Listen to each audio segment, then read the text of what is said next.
Welcome to the Digital Marketing News. I'm Tiffani Allen. And with your first story this week, I am Joshua Nite.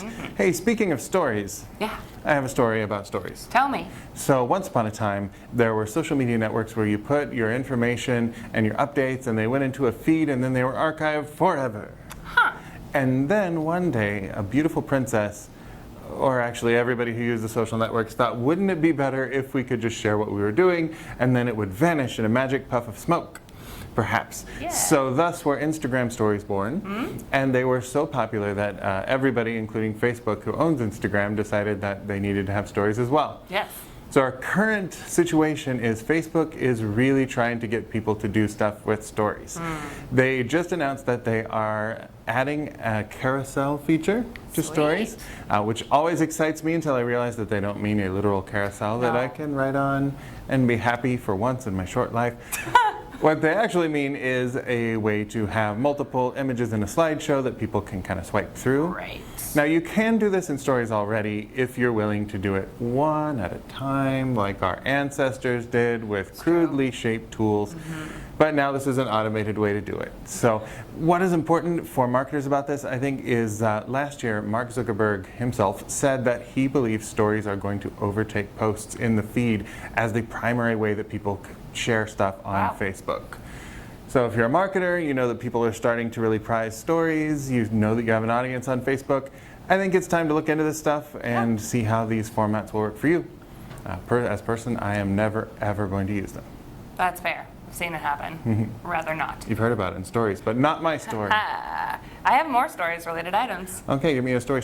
Let's talk about it. Okay, so according to Ken Shu's new quarterly trends report. Gesundheit. Yes, thank you. Instagram's 4x growth in ad revenue from last year appears to be leveling off. Oh my, okay. But this is related to stories. I'll get there.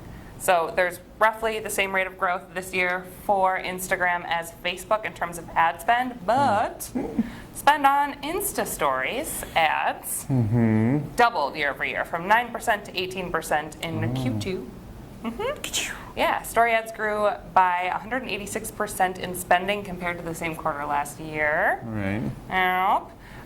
And then, you know, of course, the Instagram feed ad spending slowed to just 21%, which is actually slower than Facebook's newsfeed. Oh my, okay. So maybe think about, as we're saying, doing some Instagram stories, doing some Facebook stories, but then again, if it starts to get a little bit more competitive in the Instagram stories world, you're going to see that price kind of go up in terms of, you know, what you're paying for competition. So think about that as well. Maybe test it organically, sponsor it, see how it goes. But either way, it looks like folks are really engaging with this type of format. Advertisers are responding to that, so it's something to consider going forward. Yep, until the next big thing. Right. Which is everyone going back to just publishing content on their blogs. What about hot air balloons? Hopefully. I was hoping for hot air balloons or carrier pigeons. I have been developing homing pigeons. I've actually sold the same one 25 times. I mean, and talk to you about that, Josh. Just keep coming back. Never came back. You can do a Google search for that. Fair enough. And if you read some of my quality content on homing pigeons, I might actually get a notification from Google that will give me some more information on how well my content is doing. Yeah. Not just pigeon related, but everybody related. Fair So enough. it appears that Google is testing sending out some automated monthly reporting for their Google Search Console profiles. This is neat. So people have started to see it in various places around the world. Seems like they're doing a very quiet pilot test. Of course, on the internet, nothing is private or quiet. So it has become immediately people are like, what is this? But it looks really cool. It's giving you some illustrated statistics on your clicks, your impressions, pages that have got first impressions, how your content pages are performing, your best content pages of all time.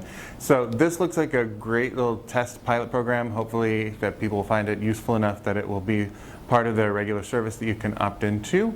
Otherwise, you know, do keep an eye on your analytics from time to time. It's the measurement part, that makes it marketing. Yeah, hope is not a business strategy. You have to look at the numbers. Right. Yeah. It does float though, does hope. It does. So, you know, a lot of people trust that Google. They do. Yeah. The Google. But what else do they not trust? I'm just kidding. I do have a great segue. That was it. That was beautiful.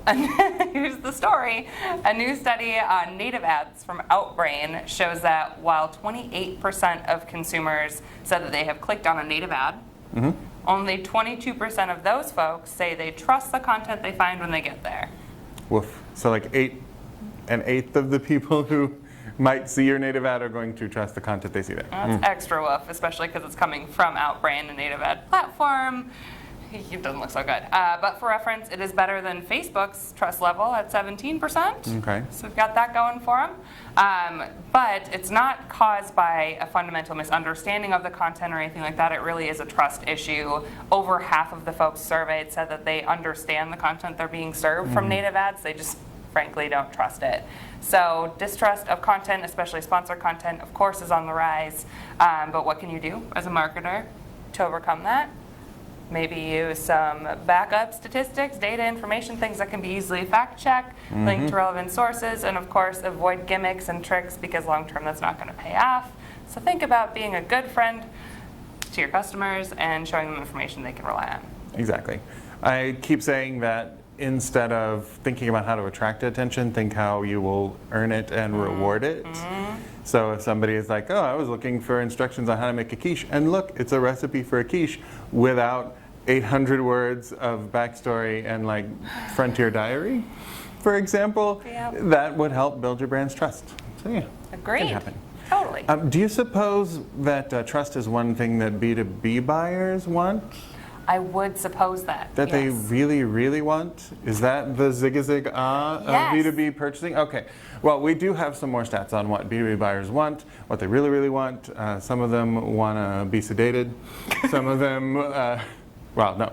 So Sapio Research did this report for Sana Commerce. None of those are words, but they are brands, and I respect that. So Sapio Research, doing a report for Sana Commerce, they found some of B2B buying behaviors, always fascinating to learn about. So 41% of folks said that email is their lead channel for communication. They prefer that. But over half then of the total said that they prefer email for delivering quotes. So even if you're communicating in another way, they would prefer to get those quotes via email. So things that influence buyers, what they're looking at when they are trying to make a purchase decision. 47% said they're conducting web searches. Yep. 53% are they're not conducting web searches. Maybe not first. So that's a challenge. So, okay. Not a lead mechanism, I guess. 37% said they visit preferred supplier sites. So sites seem to be important there. 36% read reviews. Down a little further on that list, only 31% said that they talk to external salespeople. Wow. So of course that model we want to have the salesperson be the consultative folks. That's not quite hitting for 2/3 of people. So still have some work to do there earning people's trust. But buyers do want their info online. So only 27% said they prefer offline delivery. Those are the people who bought my carrier pigeons, I'm guessing. 50% of the respondents, so half of them said they expect customer-specific pricing. Yep. That's something they want. But only 33% said that price was a main deciding factor. So price as a differentiator is always squirrely. It's marketing's job to create value outside of that price. So what do you think influences the choice of a vendor? I don't know. Are there like 7 or 8 priorities? Oh, that's amazing. Okay, I happen to know the top 8 in descending order of importance. All right, tell me it. All right, I will. The first is the ability to track online orders, or orders online rather, at 39%. The ability to order through an online sales portal, close at 38%. The ability to manage returns online is 34%. Pay online is 33%. Who knew? That seems low. Yeah, I agree. References and customer reviews are equally important. They're at 33%. Online personalized buying experience, which we hear about a lot as marketers, is 29%. Product videos, 27%. And recommendations from coworkers at the bottom of this list at 26%. So it does seem like what I thought was really interesting is it's more of a priority to track orders than to be able to place them. Right. So those just kind of fundamental aspects will help with that user experience, that customer experience, seems what it is. Yeah. All right. Well, that is all the news we have for you this week. We'll be back next week with more digital marketing news. If you need more in the meantime, you can follow me on Twitter at Tiffani_Allen or TopRank at TopRank. Yep, you can follow me on Twitter and learn about some exceptional deals on homing pigeons at Nitewrites. That's Nitewrites. And please do subscribe to the blog and to the YouTube channel. And I will see you next time. Bye.